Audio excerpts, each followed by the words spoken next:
Beer, beer, beer, beer, beer. Please welcome the man who carries the G 24/7. It is very clear that everyone must say the Bears still suck. From Cheesehead TV, Aaron Nagler.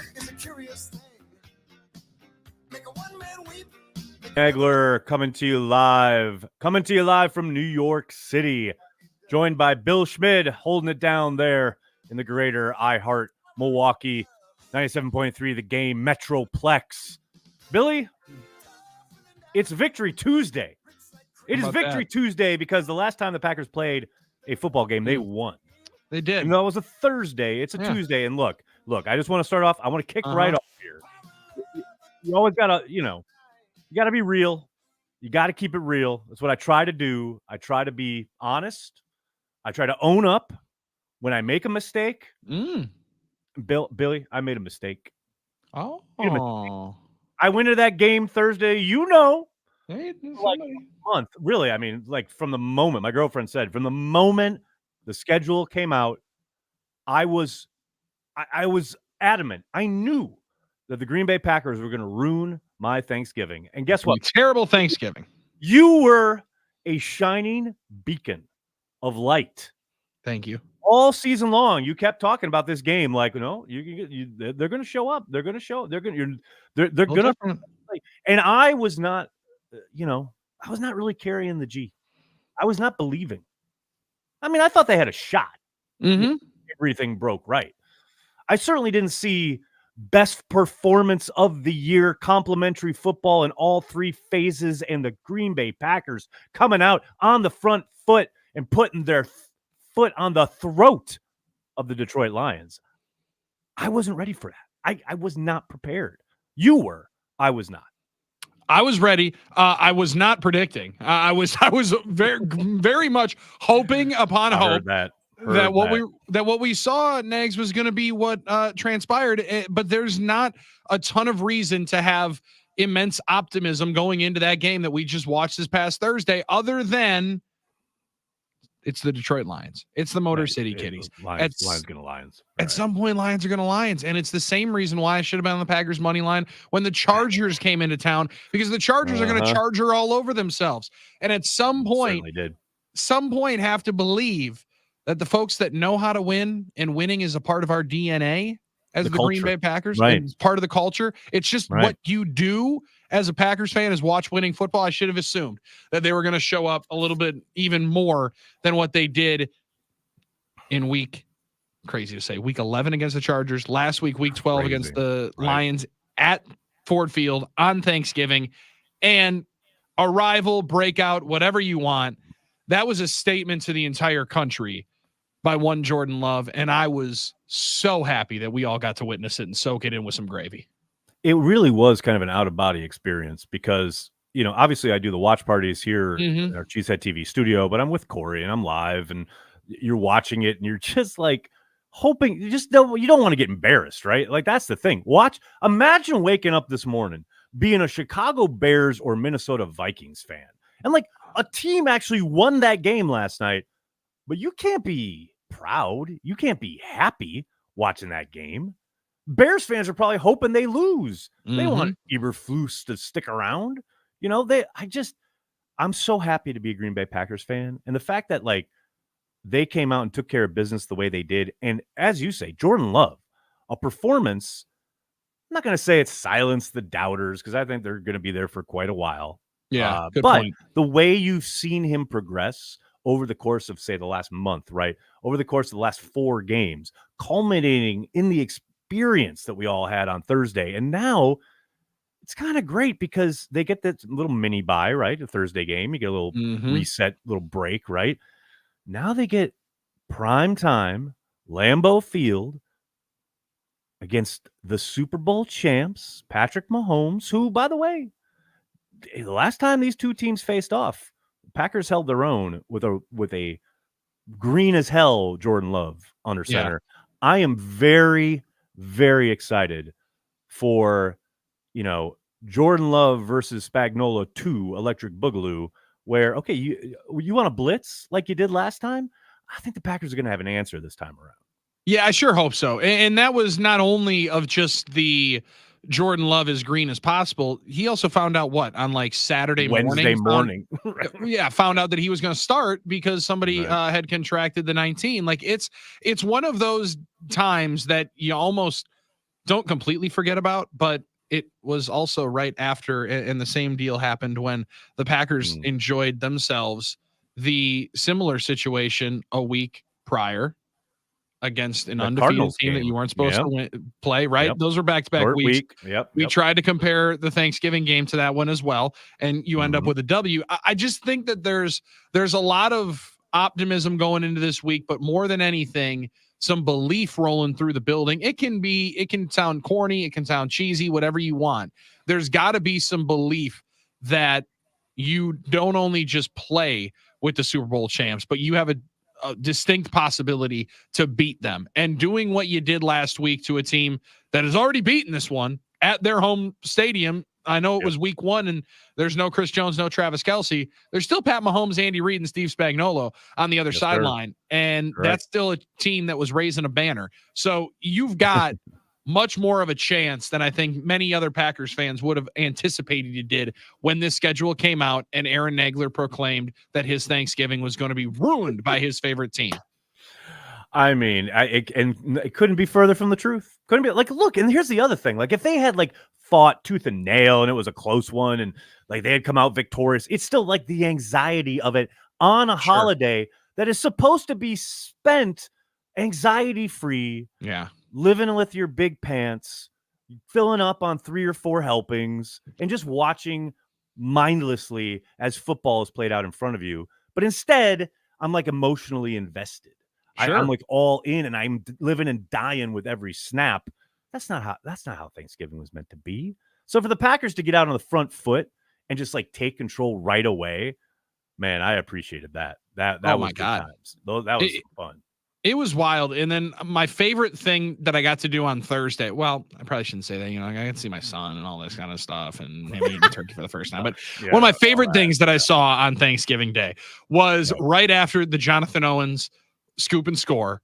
I said, dude, I got to see what Nags is thinking right now. Log on to the watch party and backtrack it 30 seconds and see the just sheer joy on your face when the arms go up and you're like, holy wait, they're going to roll that touchdown. Wait, that's a touchdown. It's a touchdown. Awesome. And then you start seeing the replay and it's like, whoa, there's no way they're overturning. That's a fumble. That's a touchdown. 100%.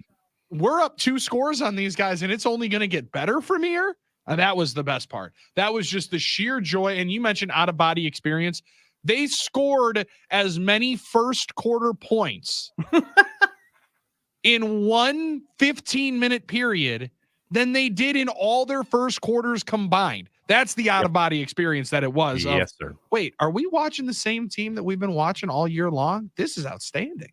Well, and that's the thing. The idea that on a short week with so many dudes banged up and so many guys getting their first chance, their first action of the season, to have this team come out after a week where they can't practice, they're not going, they're not running, they're like doing walkthrough, but it's not, there's no pads, there's no practice. It's mostly mental, and you're trying to recover from the Chargers game and just show up and just be as efficient and mistake free and as active from down to down as they were. I mean, maybe they should go to that every week. I don't know. I'm just spitballing here, but maybe stop practicing. I don't know, but the Tennessee Titans are online. The Tennessee Titans are on line 1 and would like to also submit their report of beating the absolute dog out of the Buffalo Bills that week, a week and a half where they couldn't practice. And then they had the illegal practice at the high school. And then they're like, no, you guys are all killing each other. You get out of here. We'll see you on Tuesday. And then they went and put 42 on them. Like there's something to be said for getting your body a little bit of a reprieve. There's also something to how embarrassed might not be the right word. I used the word personal when we talked to Romeo Dobbs about an hour and a half ago when he joined John Kuhn and I, it seemed like it was very personal to them as to how the game transpired week 4, how the Lions thoroughly beat them down at Lambeau. And when you take it personally like that and then have an opportunity for some get back, it makes it very, very sweet. And you could see them playing with immense emotion Yes. Again, is that a cheesy way to say it? I don't know, but there was something different about the entire feel of that game from the 46 guys that were dressed. I mean, in all three phases, that's what I keep coming back to as well. The idea that it wasn't just one side of the ball. And we've talked a lot about like the defense doing, enough to win some games that the offense hasn't shown up for.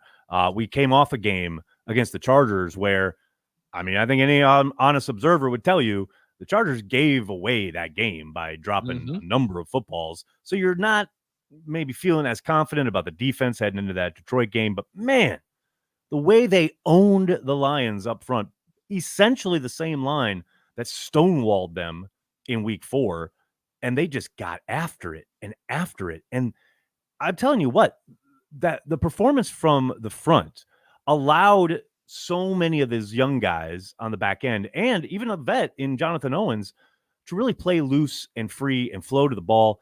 Owens in particular, man, I was so impressed, especially coming after that Chargers game where you got to probably say that was a little embarrassing, especially his tackle attempt on the touchdown of the tight end, where he comes back on a short week and just is sideline to sideline, is physical as hell, especially ball carrier breaking into the open. He comes and cleans that right up, arriving in a bad mood, getting the guy on the ground, and just being as active as he was.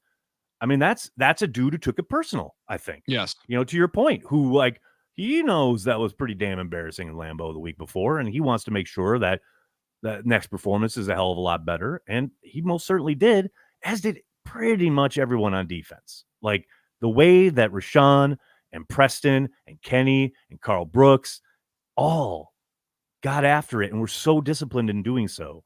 I want to say shocked because I've seen it. I know they've got it in them, but to see it consistently for 60 minutes, it was a pleasant surprise. I love that you said it that way because it can't necessarily be a shock because you have seen it before. You've seen them at individual points take over games, but I feel like a broken record here, Nags. How many different Tuesdays we've done this and said they kind of need their frontline players to be the best players here this week. They're kind of going to need their dudes to have those weeks. Kenny Clark and Rashawn Gary did. And the personal side of it, I think some of them also saw how personal Rashawn Gary was taking that game. And it only ups the excitement and intensity because that dude played like a man possessed. And there's an emotional side of football. There just is. Aaron Rodgers said, how can you not be romantic about it? Especially the locker room and the feelings that you have for all the guys that you see work as hard as they do. It was hard to not get emotional watching Rashawn Gary celebrate and enjoy that moment of personal triumph to go from a year ago losing the rest of his season and how many doubts that were in his mind going into a contract year to a year later come with that extension, which was extremely well earned, playing maybe not your best football of your career, but showing flashes throughout the season that you can get back to playing your best football and then play your best football for 60 minutes in Michigan on that field where you lost your ACL a year ago.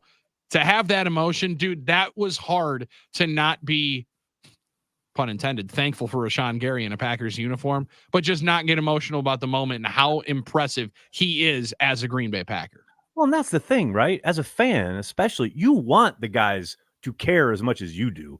Now, that's obviously, they care in different ways. Lots of them are going after, incentives for contract. And I get that, of course. That makes a world of sense. But a lot of times, especially in the modern NFL, with as much player movement as there is in the league, you don't get attached if you're a player. You don't get invested emotionally the same way maybe you did pre-free agency or even early days of free agency. But to have a guy like Rashawn who very clearly loves being a Green Bay Packer and what that represents and what that means and leans into it every chance he gets. Yeah, that's pretty phenomenal when you see a performance like you did on Thanksgiving and what it means to him and just how special it was. He was crying in the locker room afterwards. Man, I was crying in the studio. It's like, that's football to me, man. It's emotional. It absolutely is. Oh, I watched that video and for everybody that doesn't like Joe Barry, and Brandy's here on the chat line waiting to fire up some Joe Barry takes. I already know. She is. No doubt. Joe Barry standing behind him. Let it out. Let him out. Let them tears out. Show how much it means to you, because then it means everything else to everybody else in the locker room. I loved it. I was eating it up. I'm a sucker for that kind of it. But on defense, even more, you can play with your hair on fire. You can play with just a different kind of streak, a different kind of mentality. It was so great to see. And now, Matt LaFleur said it. I'll hit some coach speak right here. Now you've shown it. Now you done messed up. Standard. Now it's the standard. Standard. Now that's expected. So let's go see it against Super Bowl champs. All right. Before we head out to break, I got a very important development here, because usually I wait till the second hour. Sir.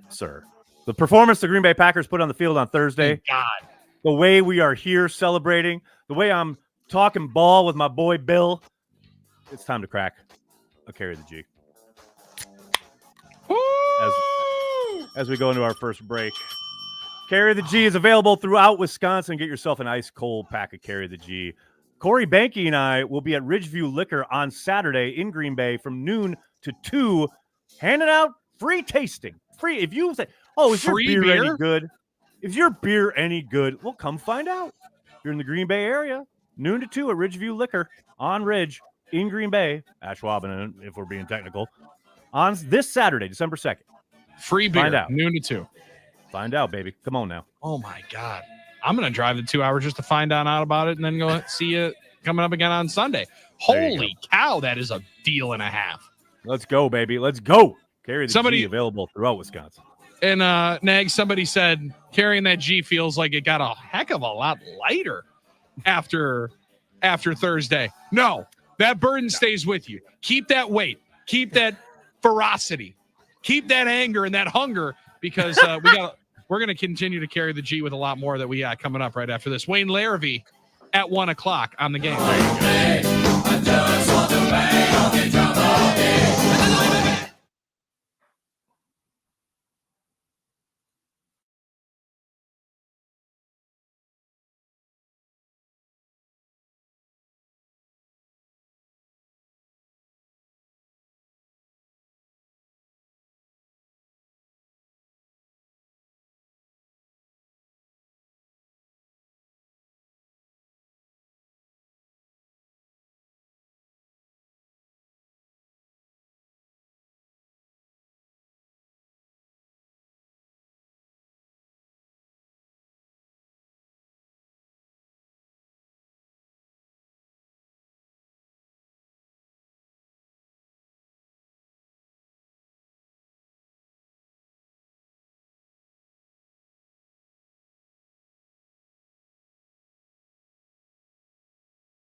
I get delirious whenever you're near. Lose all self-control, baby, just can't steal. It's Carry the G Radio rolling on this Tuesday, a Victory Tuesday. Green Bay Packers set to take on the Chiefs on Sunday night. But you know what, Billy? I know the Packers were back on the practice field yesterday. They've kind of started to turn the page, get ready for Sunday. I'm still enjoying Thanksgiving leftovers. I'm still digging into the little bit of mashed potatoes we got left, a little bit of the turkey. I'm just okay. I'm marinating in this victory over the Lions. Just one more day. One more day. I finished the rest of the cheesy potatoes yesterday. I got a decent amount of stuffing and mashed potatoes left and some gravy. So I'm going to soak that all on in one last time. Enjoy that here today. But man, when Romeo joined us a couple hours ago, I mean, he is fully on. He's like, listen, that was Thursday. I appreciate the questions, but it's a beautiful Tuesday morning. We got to get ready to go and play the defending Super Bowl champions. And it's going to take everything coming up here. His job. That's what he's supposed to do. What I do doesn't affect anything. What he does affects things. So what I do doesn't affect it. So you're telling me what you were talking about yesterday on Packers Daily is not going to just directly impact if the Packers win or lose on Sunday? I know it sometimes feels like it does at times, but no. What I do or say or think about or focus on has no bearing on the Green Bay Packers and their fortunes. That's breaking news. We got to put that on the scroll. I mean, wait.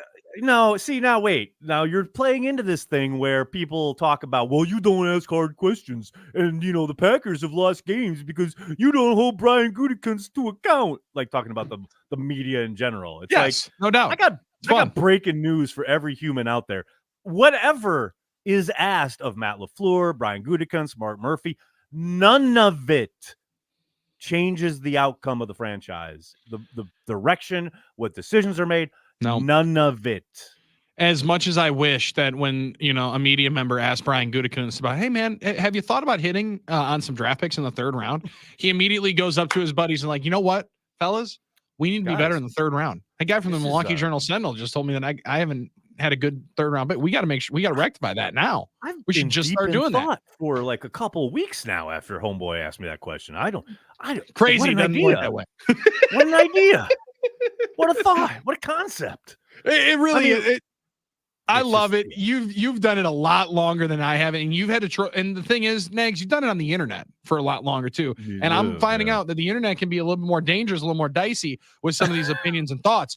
But it is true. As much as we wish that this does not, because you know why? I know for a fact, I'd have won a lot more bets if I had an ability to impact the outcome of things by what I say into this microphone. I'd be a lot richer. Man, I'm telling you. You don't ask the tough questions. Like, yes, I know. Like, if we had just asked Ted Thompson tougher questions, somebody would have run the right route and somebody would have held up their block a little bit better. And, Jordy wouldn't have stumbled coming out of his break in Seattle in the NFC Championship game. I mean, obviously, this is all connected. This is all connected. You would ask the tough questions. Brandon Bostic wouldn't have been on the field. I hope you feel personally responsible for that outcome. I clearly do. It's man, you had to say that name. That name is forbidden on Cheesehead TV. Corey Banke will not allow that name to be uttered on Cheesehead. And I know Brandon's a good dude. Like I'm sorry, like, Corey.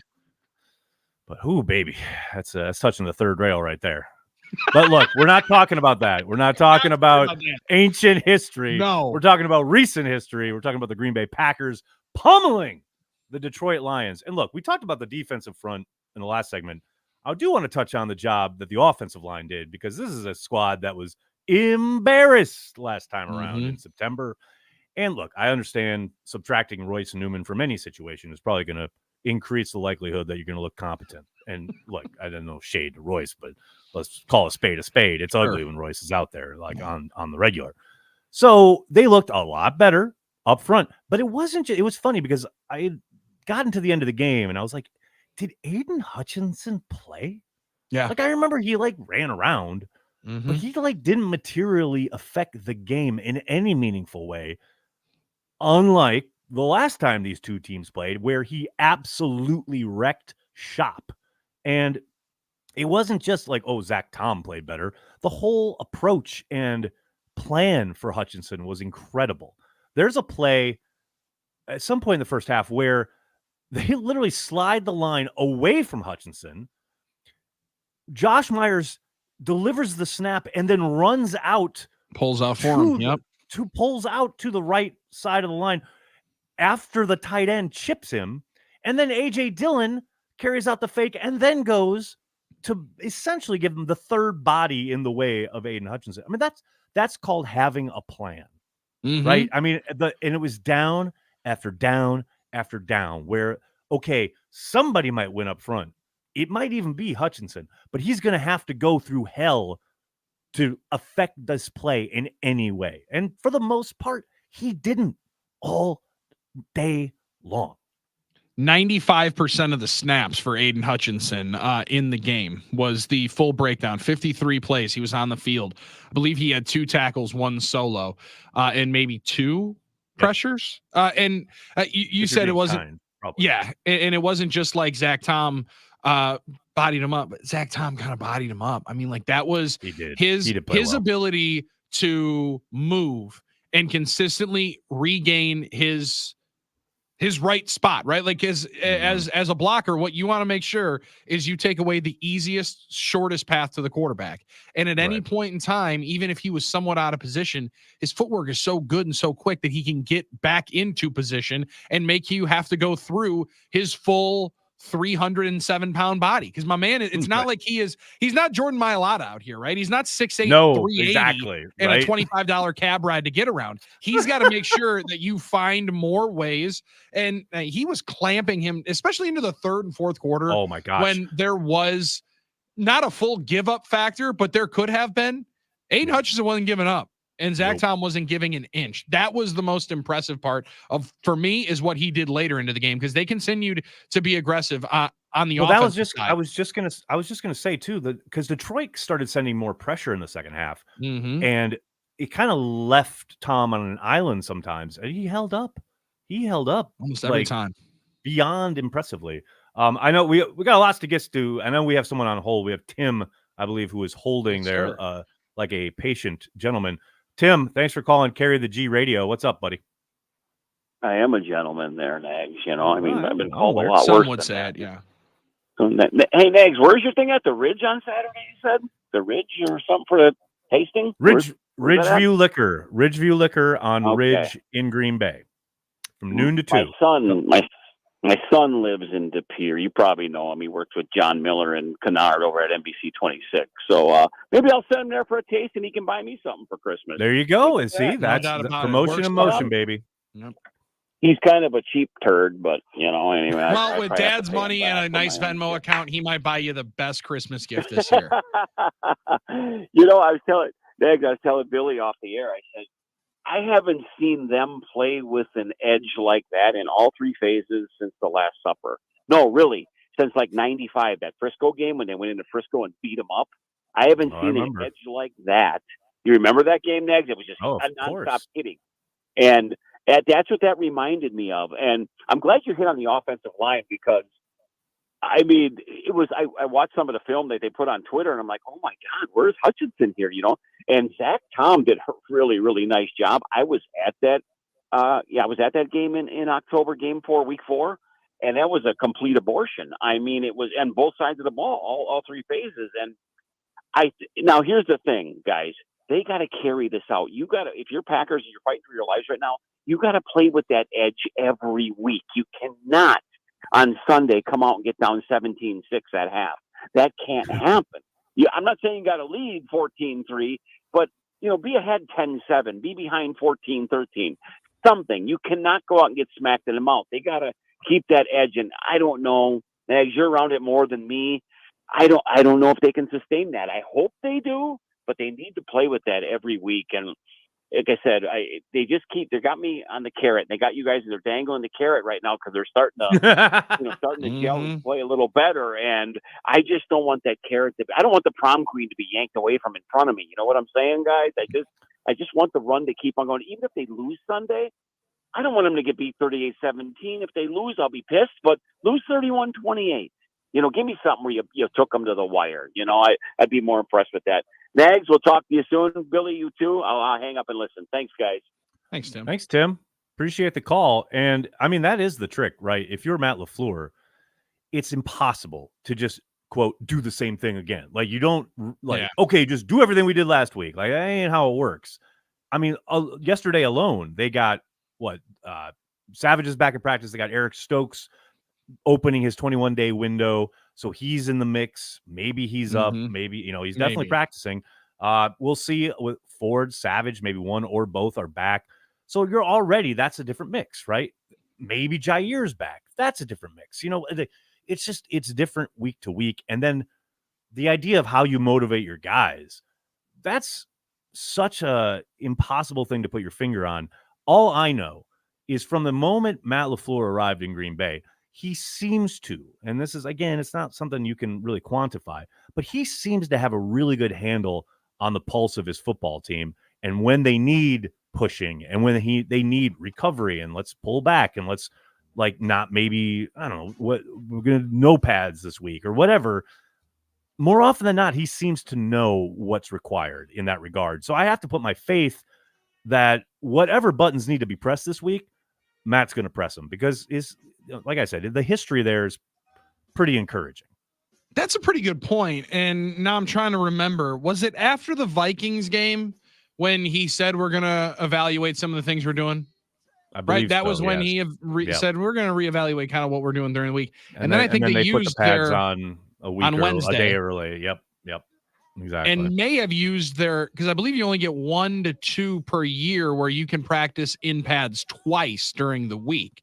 So, I mean, like, at least, right. Like that's the shot that you kind of mentioned of, hey man, we need to come out and outplay a little bit more physically. And I thought they kind of did answer that bell against the Rams, which was the week after that Vikings game. There's something to knowing your team. There's something to knowing how to try and keep your team ascending late into the year. It's not just a coincidence what they've done, I believe, in the month of December. Now they've gotten in a couple of those years, unfavorable schedule in the month of December, but they've won in December. I think a large part of it. You don't get to pick your schedule. You got to play who's on what's on offer. Yep. 100%. And everybody has played a certain amount of games at this point. And to keep your team somewhat ascending by this point, that is a product of the coaching and understanding what your guys need. I don't expect them to get boat race this week. That would be, I don't either. That would be something that would be surprising and disappointing when we come in here next week. Well, what's interesting is you look at this team as won 3 of 4, probably should have won that 4th as well if we're talking about that Pittsburgh game. But winning 3 of 4, won 2 in a row, and now showcase game, prime time. Like, let's make a statement, baby. Let's go. You're talking about those teams that get hot towards the end and go on a run. Why not? Why can't it be the Packers? 3 of your final 6 games in prime time. 4 weeks ago, I was wondering how many of them were going to get flexed out. Now I'm wondering if somehow they're going to finagle add another one, flexing the Bears game in week 18 for the final game of the year. Come on now. Well, if the Packers are like knocking on the door of the playoffs, it's possible. And it's possible. I doubt it, though. And honestly, I don't want that. You don't want America to have to watch the Bears on prime time one more time? Jesus. I don't want to watch that. Are you kidding me? Forget America. I can't. I got stuff to do with my life. Hey. Like, watching the Bears is just not it. Hey, everyone. We survived. We survived the last Bears primetime game of 2023. Ooh, baby. My Lord. We made it. Let's not add another one. They just might, though. I'm telling you, if that's for a playoff spot, it'll be week 18, Billy. Sunday Night Football, Packers. Billy, I can't. Did we do this last year? I can't, Billy. No, it works out better this time. I already read the script. Don't worry about it. Okay, that's good. That's Aaron Nagler. Let's beat the Chiefs. Let's beat the Chiefs, please. Can we just do that? I didn't get to this part. I just skimmed till the end of the script. Yeah, exactly. That's kind of how I did all my book reports when I was younger. Aaron Nagler, Billy Schmid. It's Carry the G Radio on the game.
Carry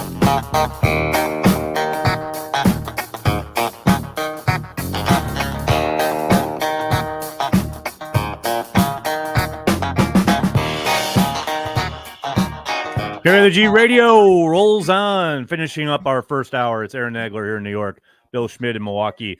All of you fine folks across the great state of Wisconsin and anywhere internet is available on the Cheesehead TV YouTube channel. Billy, I'm glad you played Superstition because there was something suspicious going on Thursday.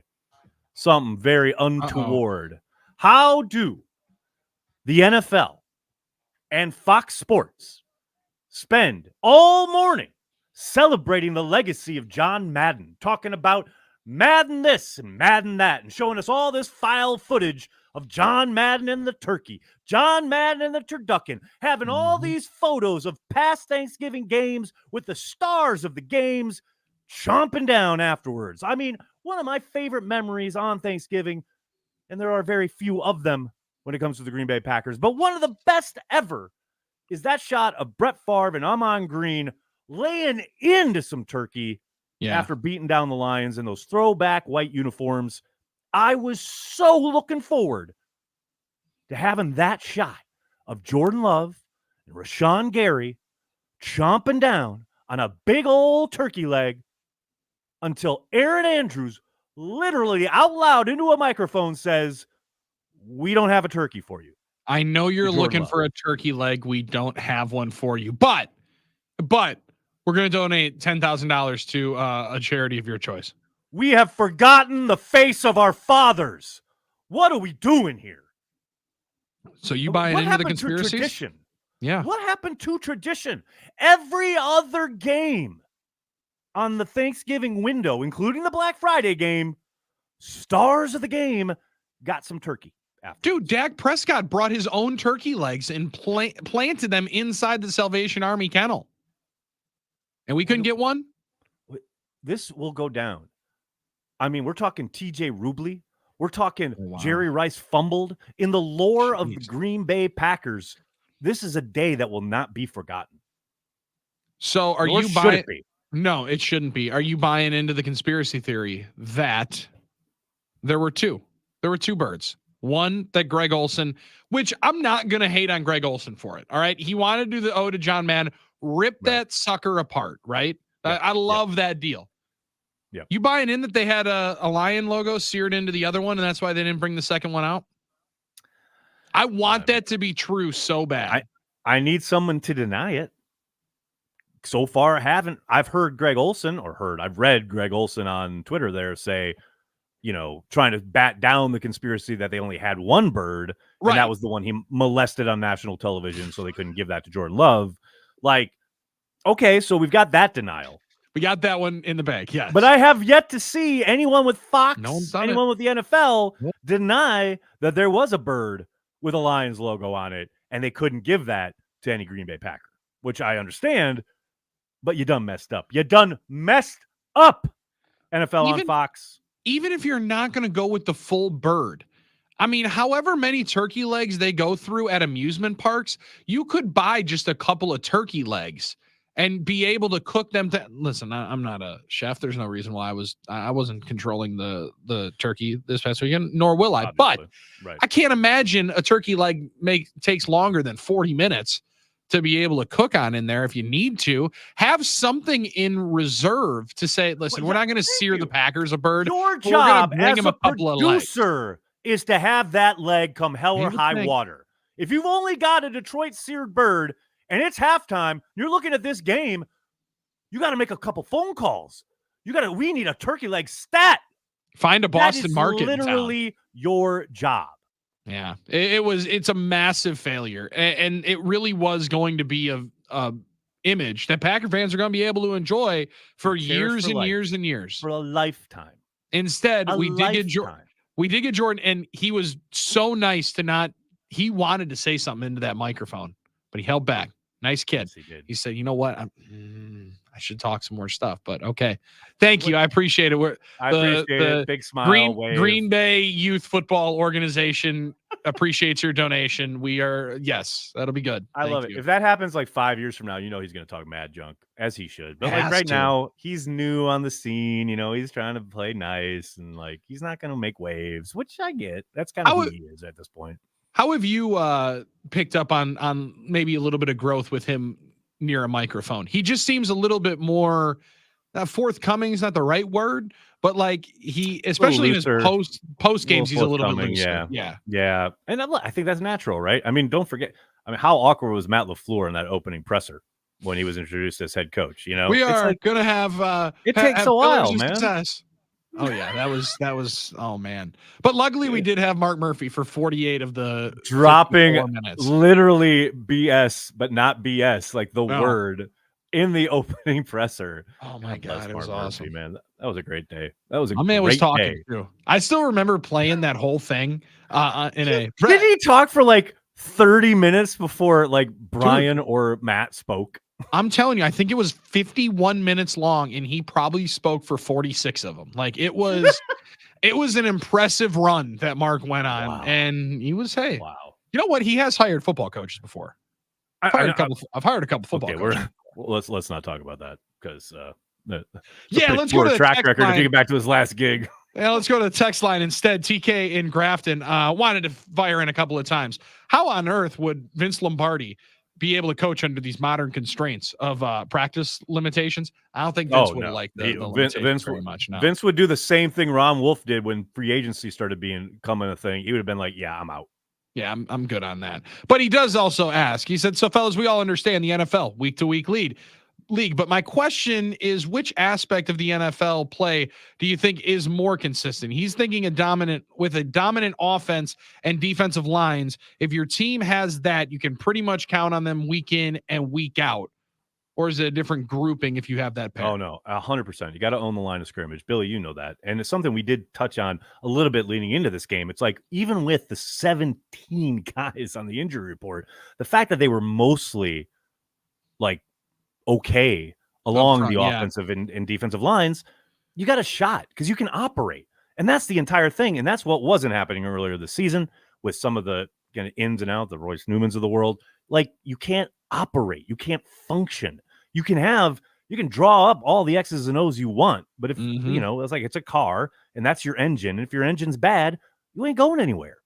But with complementary play of, you just own the line of scrimmage. If you can own the line, you got a really good chance of winning every football game that you play because you own the line.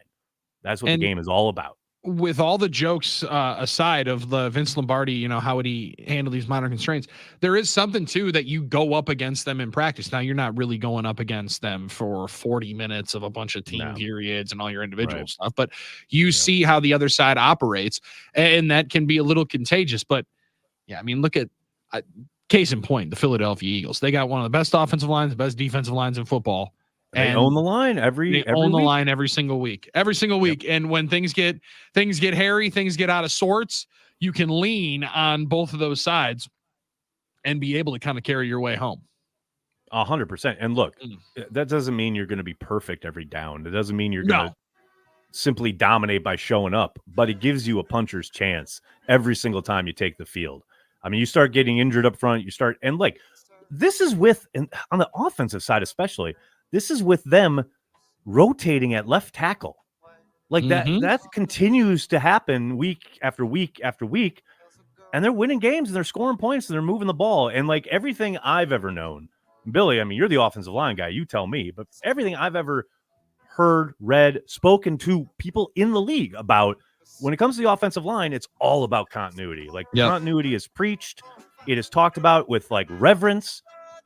And since Matt's been in Green Bay, it's legit been, we're going to do our best five. That might change series to series sometimes. Yeah. And right now it's working. And that's also with the guy that we haven't talked a ton about here in the first hour.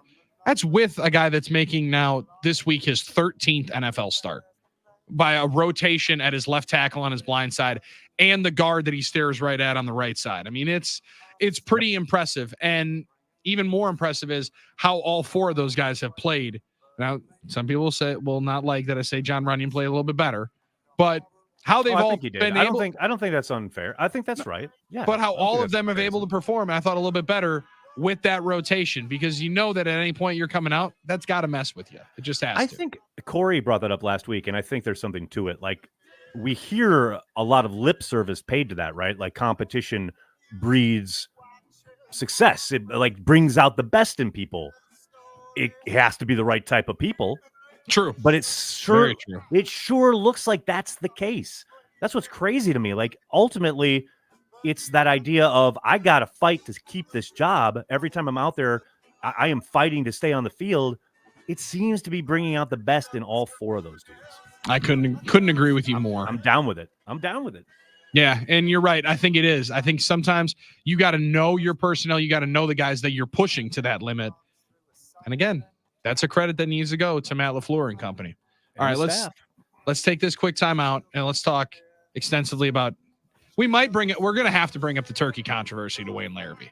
I don't know. I need Wayne's take, definitely 100%. But I think he was able to mack down some turkey, so he was okay on the Thanksgiving spread there at Ford Field. That's what's most important, really. Is he gonna? Do you think he allows Taylor Swift to help? Like share the booth, like if she needs a place to duck on in from the crazy Swifties this weekend, or is he just?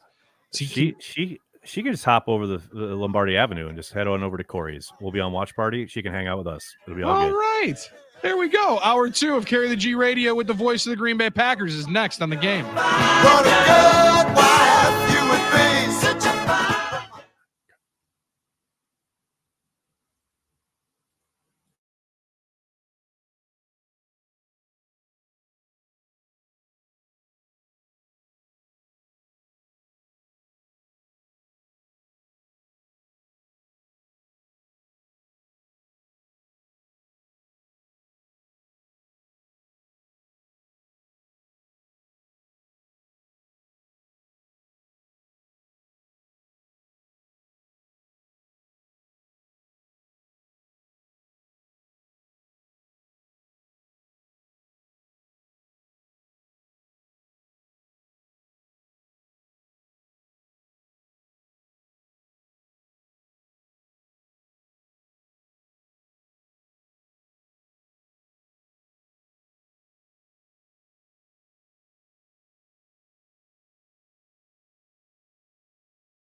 And what I got, full stock of thoughts and dreams that scatter. And you pull them all together. And I can't explain. Oh yeah, well, you make my dreams come true. It's Carry the G Radio, hour 2 rolling on. Hall and Oates are suing each other. Cats and dogs living together. Mass hysteria. They suing each other? Yeah, man. You missed the What? memo, didn't you? Oh, yeah. Come on, John. Daryl Hall. It's so bad. Daryl Hall has a restraining order on John Oates. True story. Oh, man. I don't like that. First the Fat Boys break up. Now this. There ain't Can't nothing they to just believe go in into- anymore? Can't they just go to Daryl's house and figure it on out? Daryl's house. Exactly. You would think, right? You would Man, hope. That's sad. No luck. That's No not right. luck. That's not right. It ain't right, but what is right is the Green Bay Packers sitting at 5-6, getting ready to take on the Kansas City Chiefs, Super Bowl champs, and it's going to be called by the best in the business on your radio dial.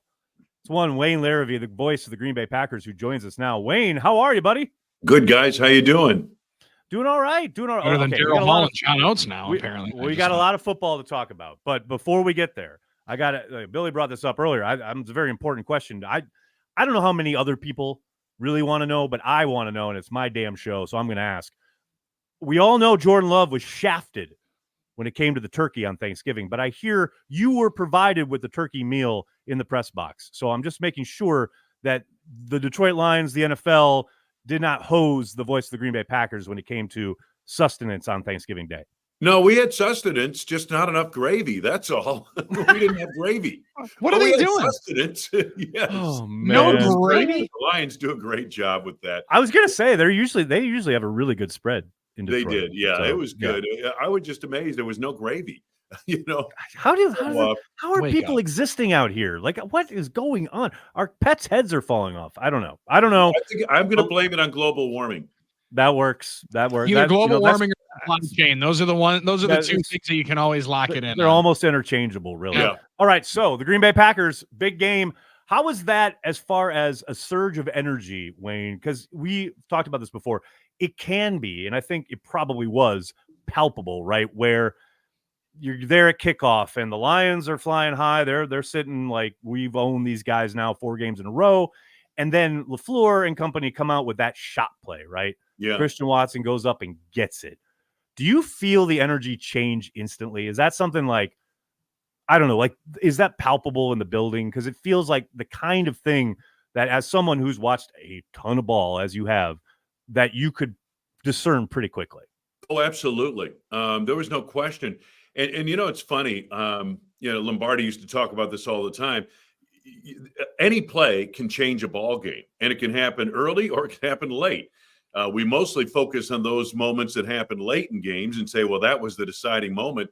And oftentimes it is, but it could happen at any time. I thought that first play call, and by the way, I thought LaFleur and his staff did an excellent job on both sides of the ball with their game plan, with the X's and O's. And then, of course, the guys had to go out and carry it out because X's and O's are only as good as the Jimmies and Joes trying to execute them between the white lines. And I thought that whole thing came together. And I think that's part of what they were talking about with this team victory. But could I feel a surge of energy on that first play from scrimmage? Yeah, you bet. And it didn't let up after that.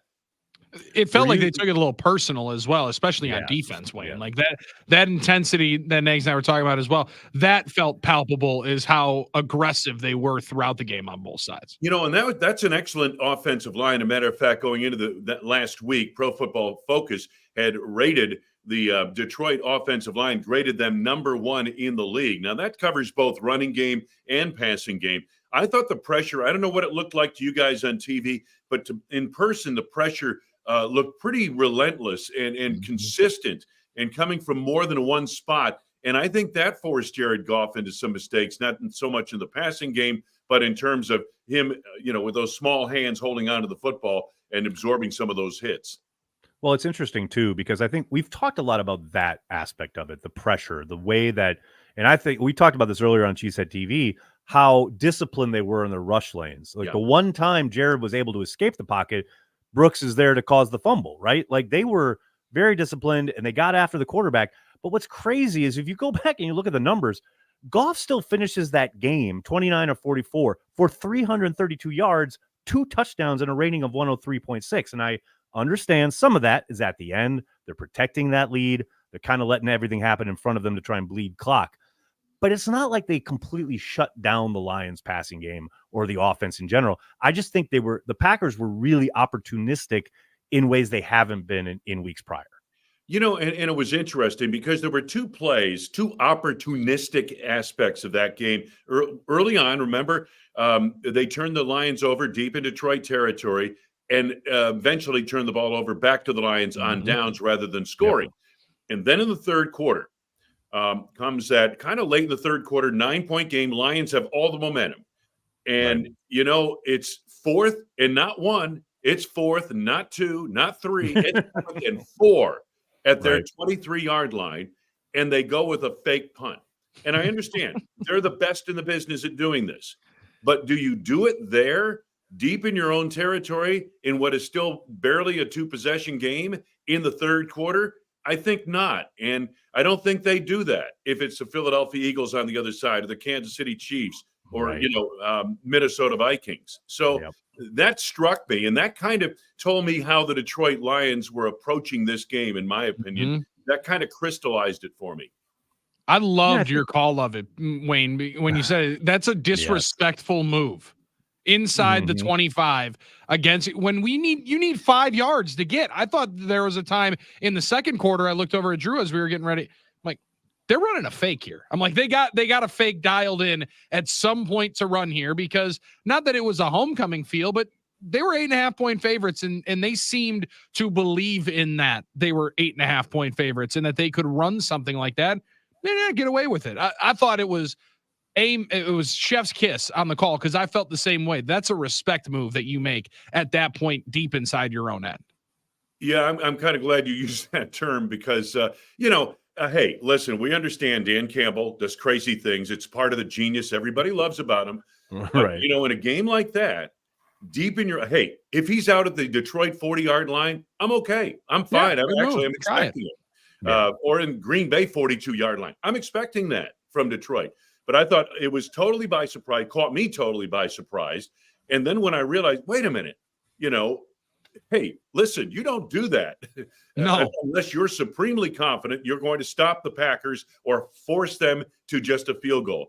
And so when the Packers made them pay with that touchdown pass, I believe, to Christian Watson, that turned out to be the difference in the game. But it pretty much sealed the game at that point. Well, it's fascinating, too, because you talk about the disrespect factor. Don't forget, go back to that week 4 game. Yeah. Lions have it well in hand, and Campbell goes for it on 4th down. Like, he could have easily just punted away, but that's like twisting the knife a little bit on LaFleur, a guy who he had beaten up until Thursday 4 times in a row and done it pretty convincingly, like with a team that looked much more physical, much more disciplined. LaFleur really turned the tables on Thursday in a way I think caught Dan Campbell by surprise. I agree. And I think the game plan for Green Bay was aggressive on both sides of the ball. And that pressure package they put together, I thought the defensive backs, they took, I guess, what was a false quote from Amon-Ra I St. love that. Brown. They don't know. I don't know. I can't name one guy on that defense.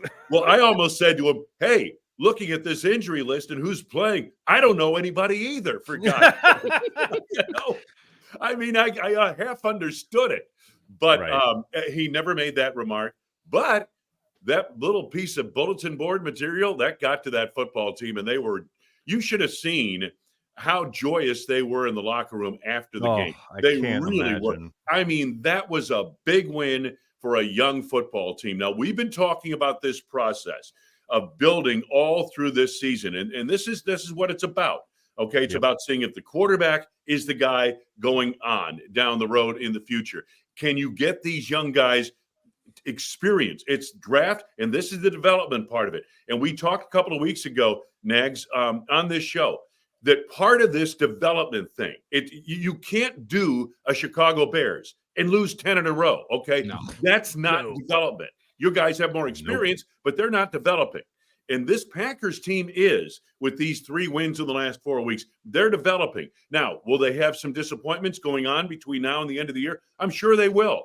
Probably, but, right? Hey, exactly. These guys are developing. They're understanding how to win and to come into a big game like this on the periphery of the playoffs with the world champion Kansas City Chiefs. This cannot be anything but a good experience for the Packers.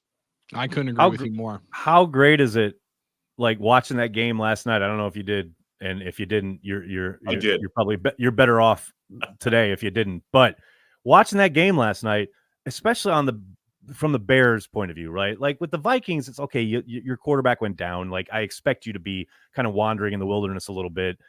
Like yes, you hope.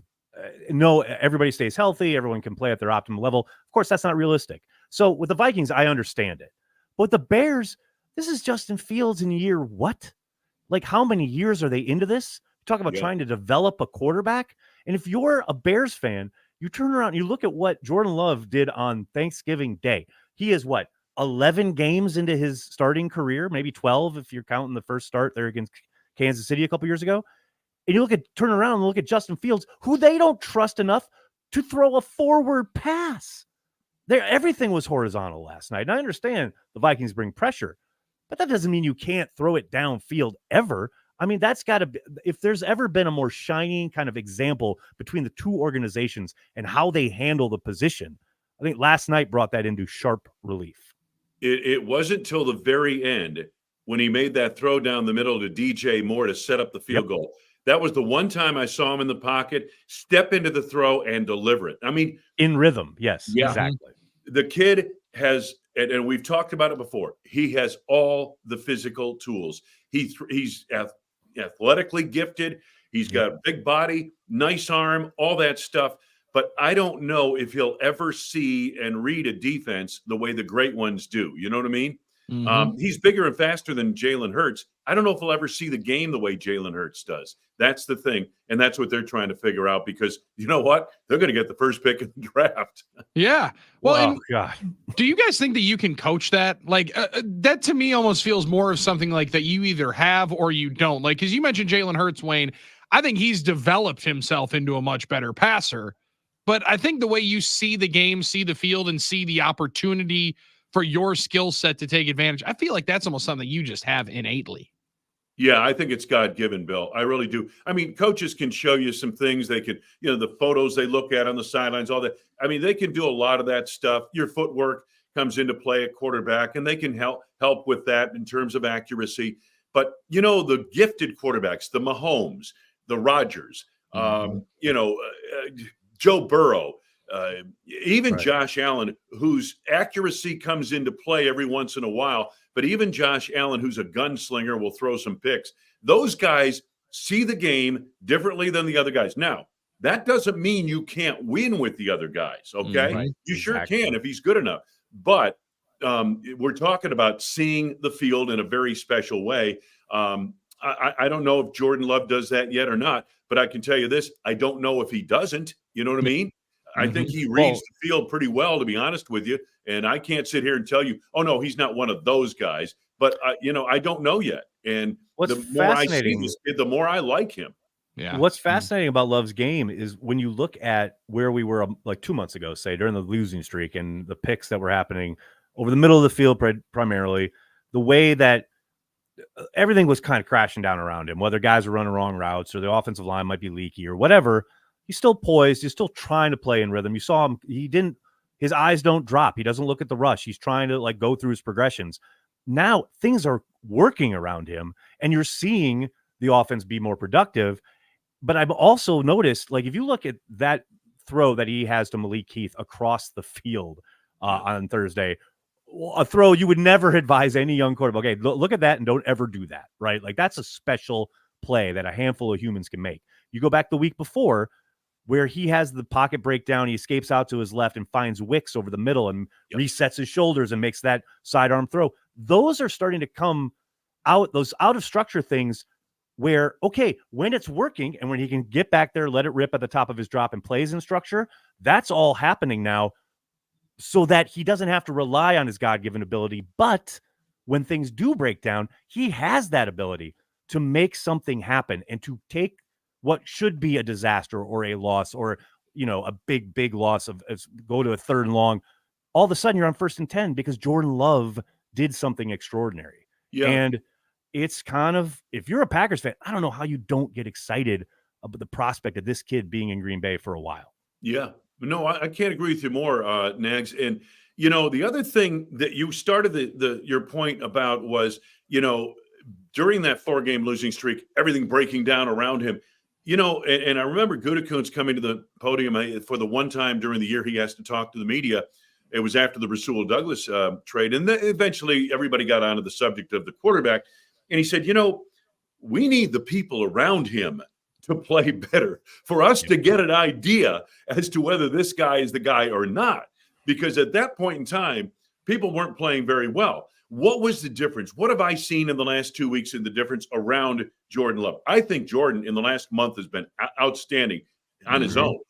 But I'm seeing receivers now, like that first play, the big play in Detroit, first play. I saw Christian Watson come back to get the ball, okay? Get the ball. On the touchdown catch, he went after the ball. And I'm seeing, Romeo Doubs is a guy who's going to make the contested catches. And I'm seeing players start to make more contested catches. And that's a big thing. I think that's a big part. That's where these young receivers had to kind of grow up and understand, hey, the ball, because it's in the air, it's not necessarily mine. I got to go get it and make a play on it. And we're seeing that with each and every one of these receivers.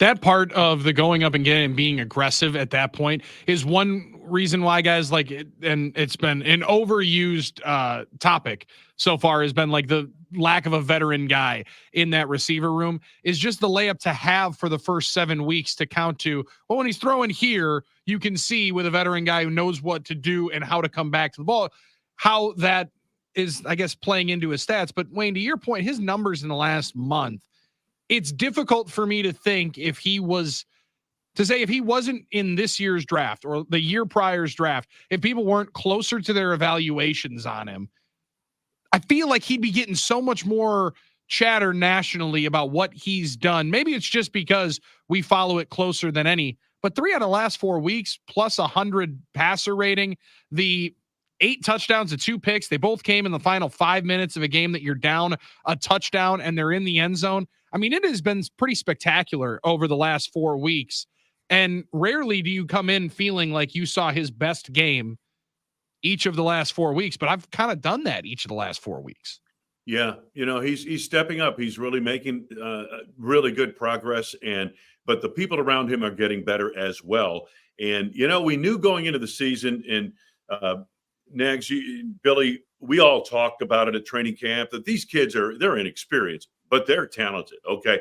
They're talented. So it should be no surprise they're getting better. And, the 5-6 record is kind of about where I expect this team is, and not surprised me in the least in all of their ups and downs. I expected all of this to happen.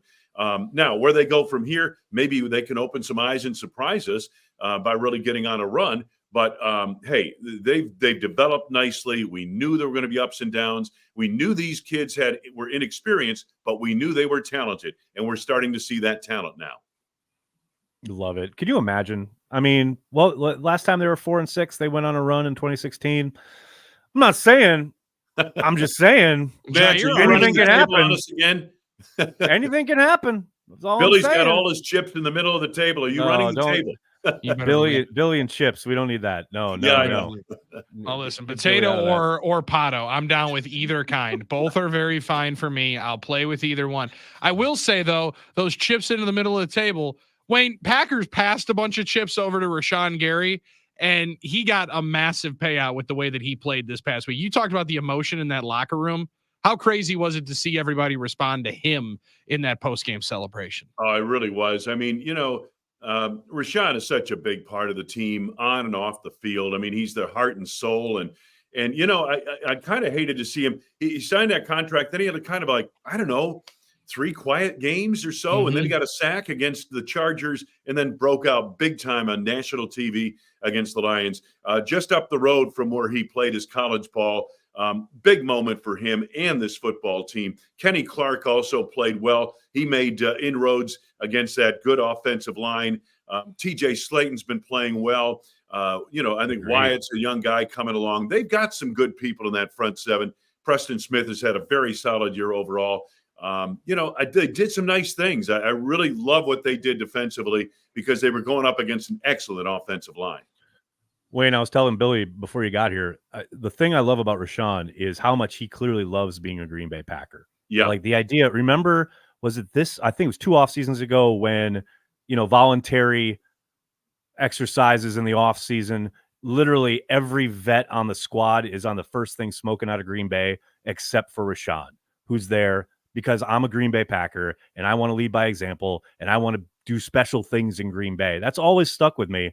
And I think, to your point, it's funny because he did get paid and then he was a bit quiet on the stat sheet, but that's because teams pay attention to him. He's number one on any protection that you draw up. If you're an offense, you're like, much like the Packers had to do with Aiden Hutchinson, if you're drawing up anything regarding the pass, you are going, okay, number one, how do we deal with Rashawn? And you're going to have quiet weeks. Sacks come in bunches. All the metrics tell you he's consistent as far as pressuring the quarterback. He may not always get the sack, but he is affecting the pocket. And that is number one, what he is paid to do. I love that Rashawn's a Packer, and I love how much it means to him. You guys, I can't agree with you more. And that's really, there are a couple of players. There are a number of players on that roster that feel the same way he does. And that's good to see. And that's important for the Green Bay Packers. Guys, you guys study tape as much as anybody. I know you do. Now, I think part of the reason why Rashawn might have been quiet is that Kenny Clark was quiet during that period. He wasn't getting a whole lot done up front statistically. And then Preston Smith was about the only guy really creating any havoc and getting the numbers. But I thought when Clark started to really show his ability against the Chargers and you had Preston Smith a factor on the other side, all of a sudden now you see what's going on here. Then Rashawn Gary, they can't put all the attention on him. What's happening in Detroit is exactly the opposite.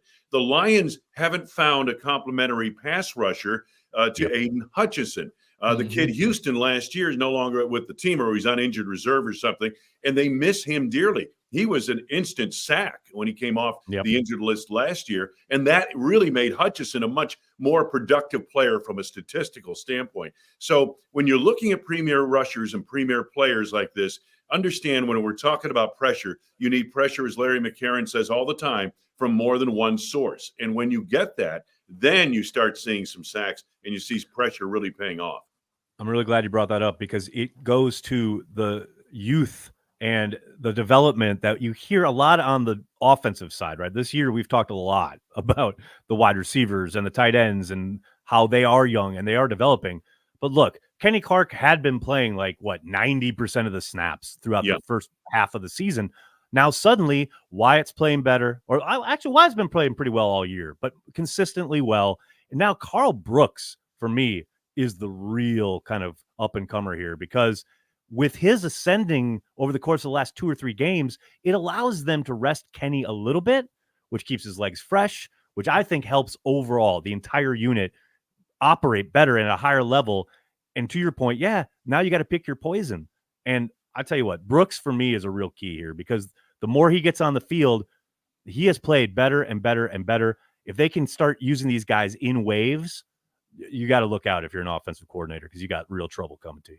Colby Wooden's also getting some time in there. They're also taking Van Ness. He's putting his hand in the ground, which I think he's more comfortable playing that way, and he's made some hay. So, these young guys are coming along, and, we focus so much. You're exactly right, Aaron. We focus so much about the youth of the offense. There's a lot of youth in that defense, and especially with the injuries now in the secondary, there's a ton of youth 100%. In that defense.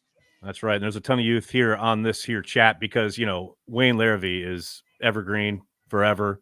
He goes on forever. I mean, the Packers are 100-plus-year-old institution. Wayne's just getting started. I love it. Wayne, I can't thank you enough for joining us here on Carry the G Radio each and every week. We really appreciate it. It's kind of absurd that I get to talk to you every week. I really, really appreciate it, Wayne. No, it's my honor to be on with you guys. You know that, how much I enjoy it, and look forward to next week. And hopefully we got a shock the world victory to talk about. Now I we're buried talking. the lead. Wayne, I'm going to be in town this weekend, so I'm going to find you and say hello because it's always a pleasure when I get to chat. So Let's do I it. will see Make you sure this you do. weekend in Green Bay. You guys going to find as we Taylor watch. Swift? We're gonna hang out with T Sizzle and Wow, you know, holy God, chat that's a chat some star-studded Packers. group right It's gonna there. be great. I'm trying. My 6-year-old grandson, you guys, I had to tell this story. 6-year-old grandson at Thanksgiving comes up to me. He says, "Hey, because he calls me he says, "Hey, if you can get me a press pass, I'll go up and just take my chances that I could run into Taylor Swift." Could you imagine the 6-year-old just walking around Yeah, the walking bowels of around looking Lambeau? at Taylor Swift. I love it. I could see Who it are you now. with? I'm with Uh-oh. Yeah, Who on earth is that? We're gonna have to call someone's parents. yeah. I love it. Phenomenal. That is so good. Oh man, have a good one, guys. You too, Wayne. Thanks so Thanks, much. We're Wayne. back after this on Carry the G Radio.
feels old, it's a good life, that's what I'm told. But everything and all just feels the same.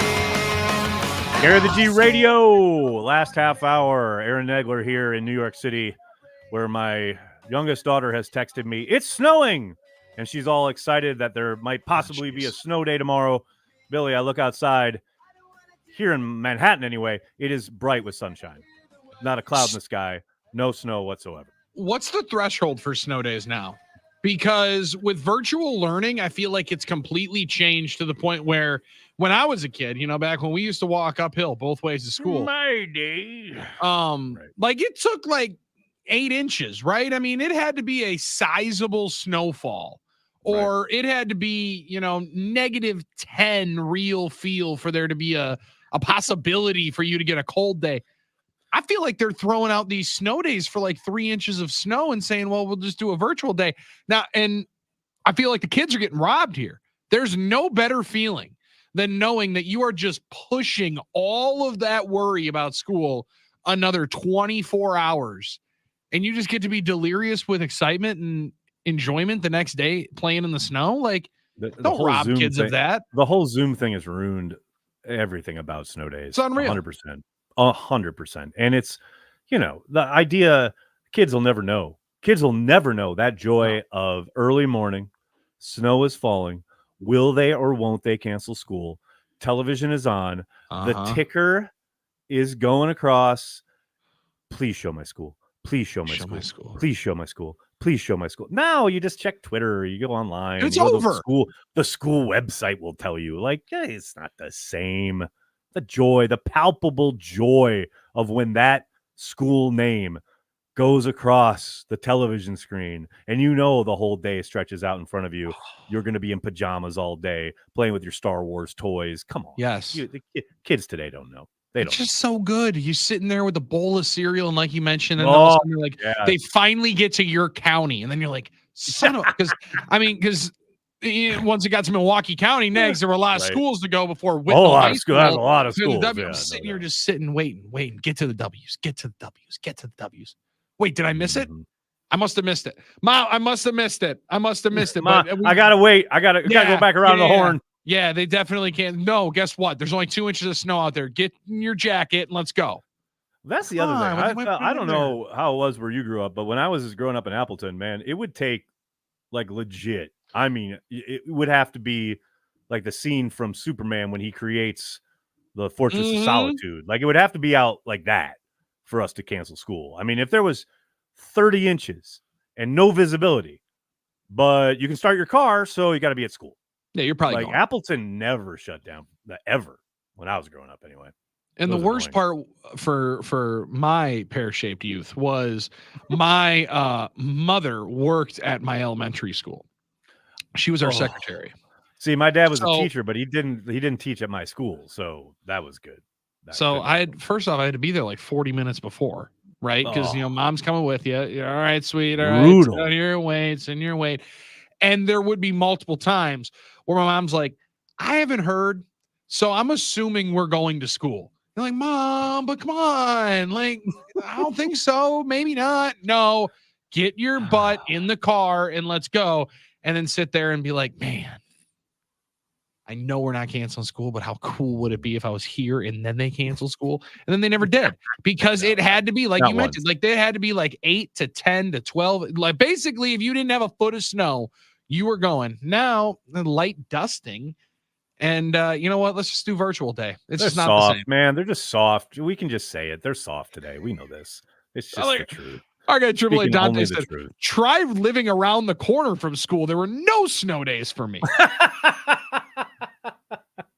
TK and Grafton said, our school allows 1 to 2 real snow days, quote unquote. Then they go virtual after that. At least they give that shouldn't be an option. No, it should just be, it's a snow day. It's a snow day. That's what you got. Sorry, guys. We couldn't do it today. Zoom has ruined it, man. Absolutely. It kind of has. Do we have to talk about the Packers? We could just keep talking about snow days. Well, it might be a snow day coming up Sunday night at Lambeau Field. I did see that. Now, what sucks is if you look at like the front, there's a chance that the snow doesn't get there till Monday, and on Sunday night it's like rain. Like I It don't would be want. even. I don't want Oh that. yeah, that'd be even more fun driving home. Like there's Right. there's something too though when NBC decided that they were going to steal this one out of the draft lottery for all the games that you could possibly get. They said Packers and Chiefs, Pat Mahomes, snow, Lambeau, first weekend in December.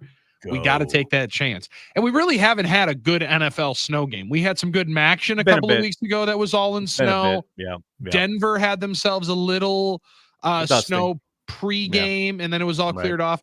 2023 really hasn't had a good snow game yet. So we need one, baby. Let's try to make sure that it comes this time. Let's like a Seahawks-esque snow game would fit the bill. Man. Could you imagine that?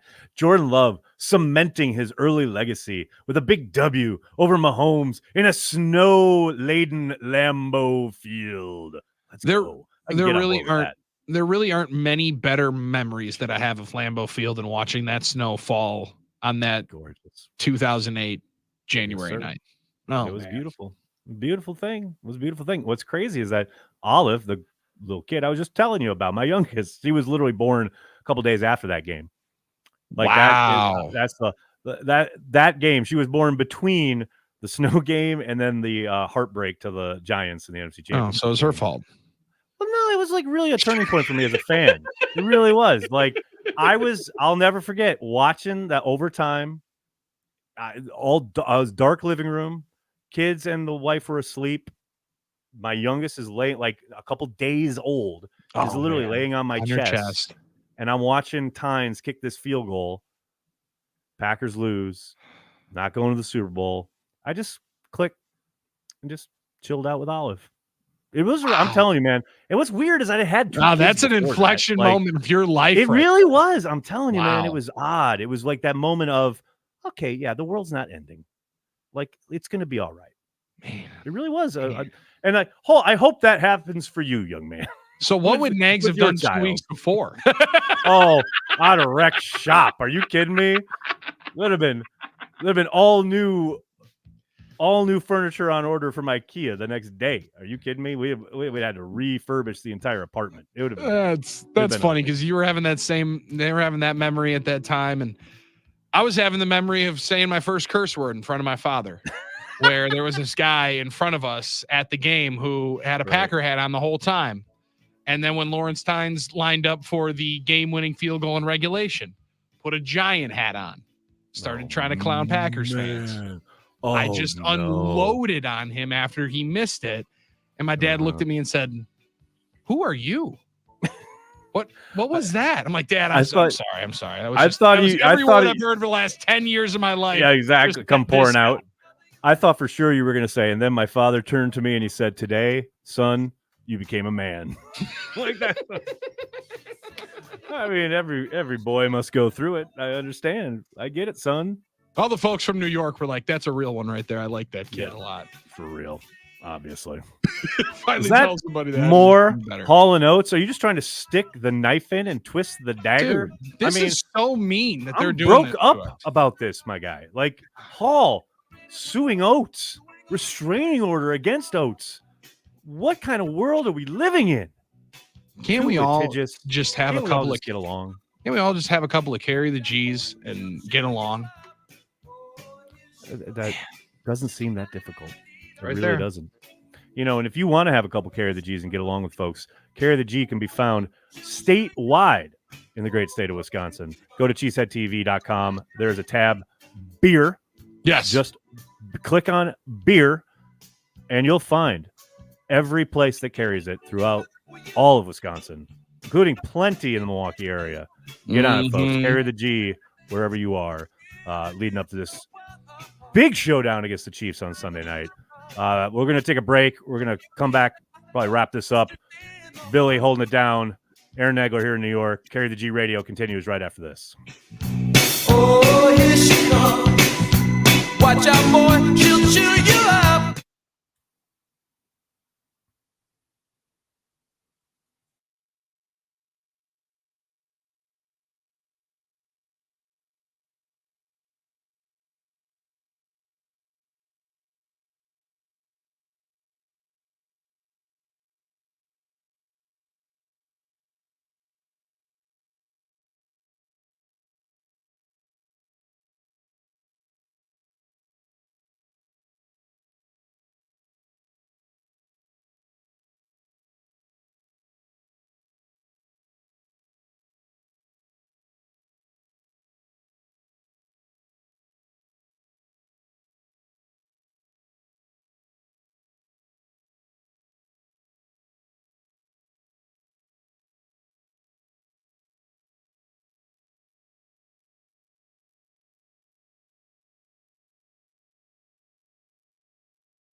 Carry the G Radio in the home stretch. Aaron Nagler here with Billy Schmid, taking you up to the top of the hour. Billy, Sunday night, big matchup. Look, I know a lot of folks, and I've seen it literally everywhere, talking playoffs, talking possible playoff runs for the Green Bay Packers. Got to go 1-0, baby. Concentrate on the next one. Sure. Because, look, things can change real quick. Things might fall into place for the Packers. Remember last year when all of a sudden, coming out of the bye, they win some games, and everything that had to break right broke right for the Packers. They had it in their hands at home, heading into the final week.